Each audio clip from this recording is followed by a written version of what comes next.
On the 6th of December, 1972, the countdown to launch had begun.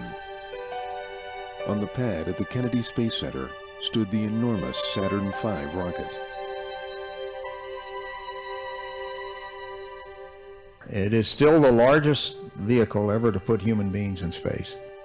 It weighed about 6.8 million pounds. The thrust of the first stage was 7.5 million pounds. Just a really remarkable accomplishment.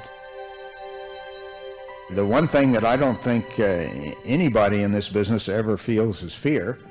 Otherwise, you would not be out there walking to the rocket. You better have gotten used to that idea a long time ago. The thing that's different about launch day is that the launch pad is empty. There's nobody else there but you. Once that van drops you off at the spacecraft and you get in that elevator, you get in the elevator alone. Any other time you're out there looking at things, there are people all, like ants, they're everywhere, but not that night. And then we went across the catwalk to the command module hatch. It was a steel mesh floor. So like walking over, you could look down and see the whole thing. Most everybody gets a little bit of a feeling in their stomach when they do that. Roger, flight booster. Go, S4B pre-press complete. Roger. Flight booster, S1C pre-press complete. We're on internal power and we'll go. At 12:33 on the morning of December 7th, 1972, they got the go for launch. Astronauts reported feels good. T-minus 25 seconds. Sequence initiated, flight go. Roger, flight booster. 20 seconds and counting. S4B pre-press complete. Roger. Flight booster, go. 15 seconds. Guidance is internal. 12, 11, 10, 9. Ignition sequence start. 6, 5, 4, 3, 2, 1, 0. Liftoff. Liftoff.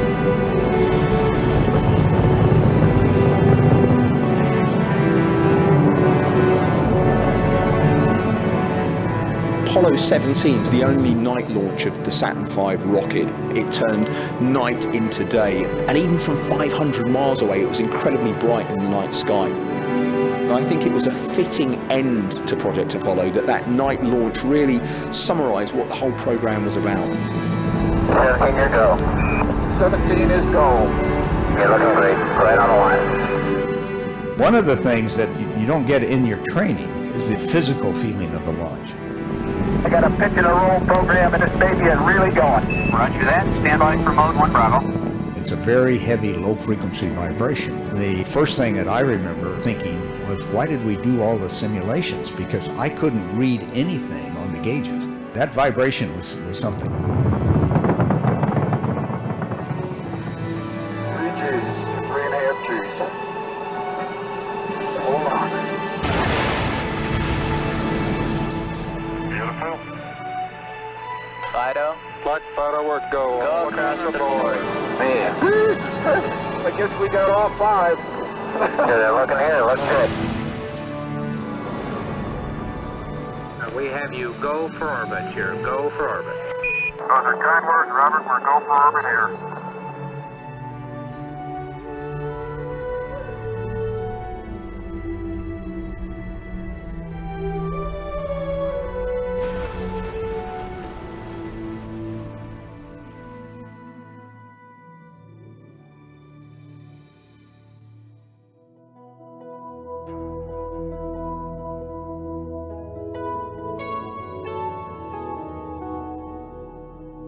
We had 2 orbits of the Earth before we were going to restart that third stage rocket that had inserted us into orbit in order to accelerate to 25,000 miles an hour and go to the moon. At a distance of 45,000 kilometers, the crew took what is believed to be the most widely distributed photographic image of all time. After 4 days and traveling 380,000 kilometers, the crew of Apollo 17 began orbiting the moon.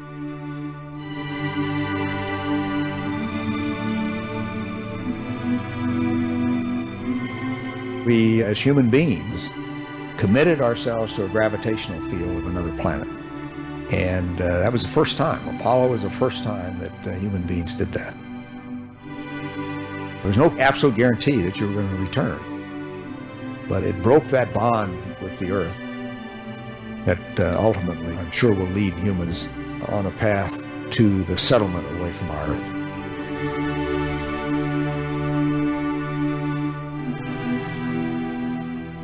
Command Module pilot Ronald Evans stayed in lunar orbit conducting experiments, while Eugene Cernan and Harrison Schmitt descended to the surface to complete their research. Okay, 1510, enter. 42 degrees, 47 now. 47 degrees through 49 degrees. Okay, all flight controllers, go for landing. Retro, go. Fido, go. Guys, go. Control, go. Telcom, go. GNC, go. Ecom, go. Surgeon, go. Capcom, we're go for landing. Challenger, you're go for landing. I'll need the probe. I'll give it to you. Oh, are we coming in? Oh, baby. It's so hard to describe. It's incredible. The lunar module pilot doesn't get to look outside very much. My job was to make sure that the commander had information off the computer that would tell him where he was going and gave him information as we got closer and closer to the surface on what his velocity rates were. Okay, stand by for pitch over. We're level with the top of the beach now. Roger. Stand by for pitch over, Jack. Pitch there it is. Proceeded. And there it is, Houston. There's Camelot. Wide on target. I see it. We got them all. 42 degrees, 37 degrees to 5,500. 38 degrees. 3,000 feet. 53 degrees. Okay, I've got Barre, I've got Poppy, I've got the triangle. Fuel is good. 1,500 feet. 54 degrees, Gene. Approaching 1,000. Get through 800 feet. H-dot's a little high. Yeah, I don't need the numbers anymore. Okay, you're 31 feet per second, going down to 500. That's a little high, Gino. Okay. Going down at 5. The fuel's good. 110 feet. Stand by for some dust. Little forward, G. Getting a little dust. You're at 60 feet. Going down about 2. Very little dust. Very little dust. 40 feet. Going down at 3. Stand by for touchdown. Stand by. 25 feet. Down at 2. Fuel's good. 20 feet. Going down at 2. 10 feet. Stand by. 10 feet. Contact. Stop push. Engine stop. Engine arm. Proceed. Command override off. Hold control ahead. Hold. Pings auto.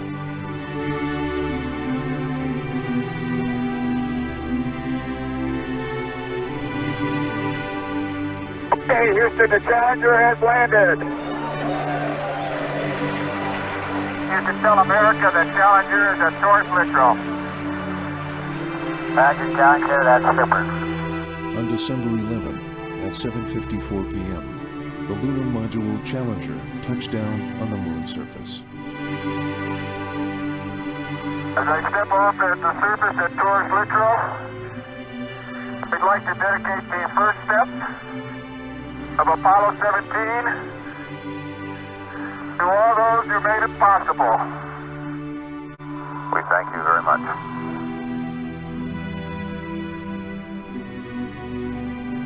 This has got to be one of the most proud moments of my life, I guarantee you.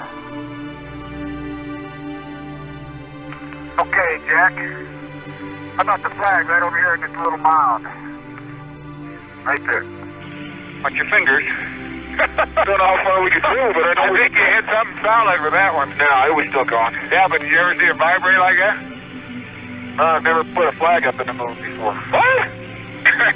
Pull that end. You're gonna have to get it down to my level. Tall guys are all alike. Okay? That's what it looks like. It's waving in the breeze. Yes, sir. How about right there? 99, proceeded, 3, 2, 1, ignition. Right away, Houston. Vector deck. Ag spot. Take your final look at the valley and towards neutral.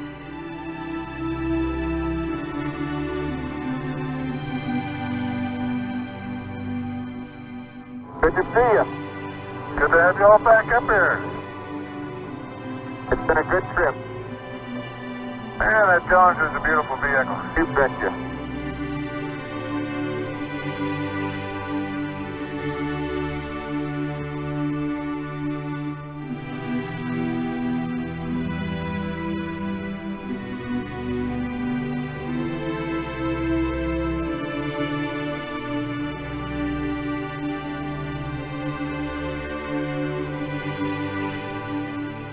Following the rendezvous and docking with Ron Evans in the command module, the crew proceeded to transfer the precious lunar samples and film.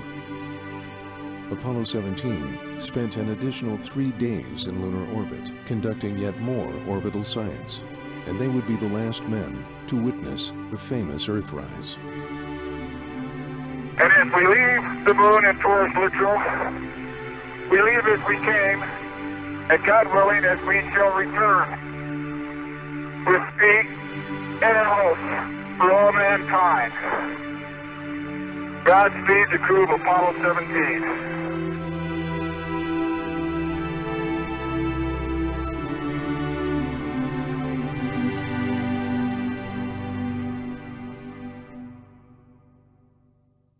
On the return journey, Ron Evans had the chance to complete an EVA of his own. Leaving the safety of the command module, he ventured on a spacewalk to retrieve vital film from the onboard external cameras. Go enough? Am I clear? You're clear, man. Go. Am I on the tube? Affirmative. Outstanding quality picture, Ron. Okay.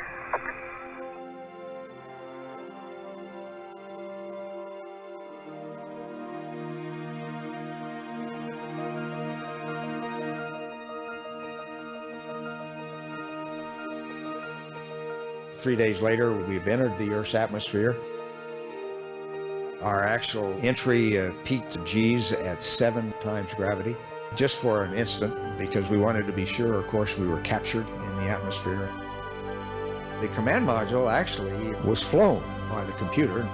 At 35,000 miles an hour, almost anything is going to have lift of some kind if you orient it right, and the command module did.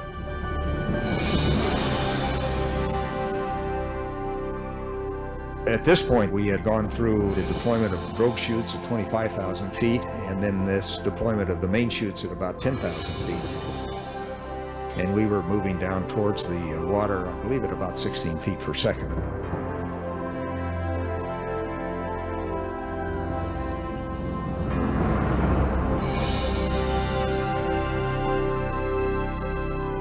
Apollo 17 may have been viewed by many cynics as a lackluster mission.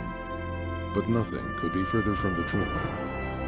When the crew finally splashed down in the warm blue waters of the Pacific Ocean, it didn't just signify the closing of the Apollo program, but the true end of an era.